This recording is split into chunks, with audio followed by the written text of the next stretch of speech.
Hello, traders. FX Pip Collector here. Today is Monday, April 7th, and this is my analysis for gold. If you haven't done so yet, definitely do check out my free Discord channel, which is linked down here in the corner at the end of the video. And don't forget to take a look at my website, fxpipcollector.com. So anyways, gold made a big dump towards the end of last week, mostly because of the tariff news, probably. I would assume that this move down is actually only a wave A of a bigger correction that is likely forming on the higher time frames. If we go up to the daily time frame, it is definitely a very strong move. But we don't really know that this is any sort of significant trend reversal. This move down right here easily could just be a correction to this last five waves up. It could easily go to any one of these fib levels and just continue the uptrend. My target is still $3,275, which is the 161% Fibonacci extension on the monthly time frame.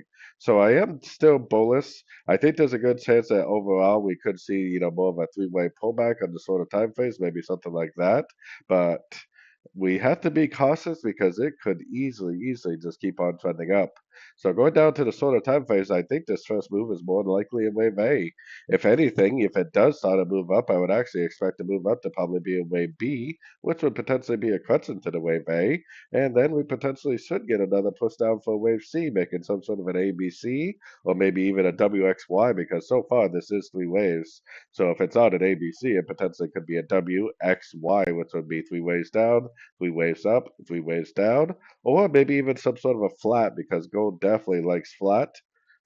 And if you are a gold trader, you definitely need to be aware of the Elliot wave flat patterns, because gold does like to make flat patterns, definitely. So keep an eye out for some sort of an Elliott wave corrective pattern, probably some sort of an ABC correction or something to the higher time frame uptrend. So anyways, don't forget to like and subscribe, and as always, thank you for watching and happy trading.